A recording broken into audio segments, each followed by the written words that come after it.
شروع کرتا ہوں اللہ تعالیٰ کے نام سے جو بڑا مہربان نہایت رحم والا ہے۔ حضرت ابو موسیٰ اشعری رضی اللہ تعالیٰ عنہ فرماتے ہیں کہ رسول اللہ صلی اللہ علیہ وآلہ وسلم نے فرمایا، تکلیف دہ کلمات سن کر اللہ تعالیٰ سے زیادہ صبر و تحمل کرنے والا کوئی نہیں۔ لوگ اس کے لیے بیٹا تجویز کرتے ہیں، وہ اس پر بھی ان سے انتقام نہیں لیتا بلکہ ان کو عافیت بخشتا ہے اور روزی پہنچاتا ہے۔ حضرت معاذ رضی اللہ تعالیٰ عنہ فرماتے ہیں کہ ایک سفر کے دوران سواری کے گدھے پر میں رسول اللہ صلی اللہ علیہ وآلہ وسلم کے پیچھے بیٹھا ہوا تھا۔ میرے اور رسول اللہ صلی اللہ علیہ وآلہ وسلم کے درمیان صرف کجاوے کا پچھلا حصہ حائل تھا۔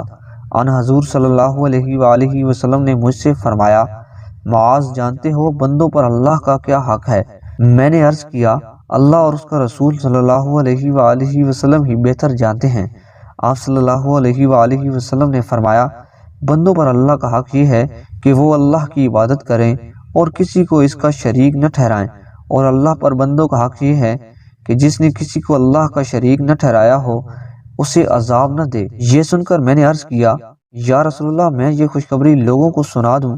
آپ صلی اللہ علیہ وآلہ وسلم نے فرمایا، لوگوں کو یہ خوشخبری نہ سناؤ کیونکہ وہ اسی پر بھروسہ کر بیٹھیں گے اور عمل کرنا چھوڑ دیں گے۔ تشریح: عرب کے گدھے ہماری طرف کے گھوڑوں سے بھی زیادہ تیز اور طاقتور ہوتے ہیں، اس لیے وہاں سواری کے لیے گدھے بھی استعمال کیے جاتے تھے اور ان پر سواری کی جاتی تھی۔ اس حدیث سے معلوم ہوا کہ جس نے اللہ کو ایک مان لیا، اس کی الوہیت اور ربوبیت اور اس کی بھیجی ہوئی رسالت پر ایمان لے آیا اور اس کی عبادت و پرستش میں کسی کو شریک نہیں ٹھہرایا تو اس پر عذاب نہیں ہوگا۔ لیکن اس کا مطلب یہ نہیں کہ اگر کوئی آدمی اللہ اور اس کے رسول پر ایمان لے آیا اور شرک کا مرتکب نہ ہوا تو اس پر دوزخ کی آگ بالکل حرام ہو جائے گی، اگرچہ وہ کتنا ہی بدعمل اور بدکار ہو۔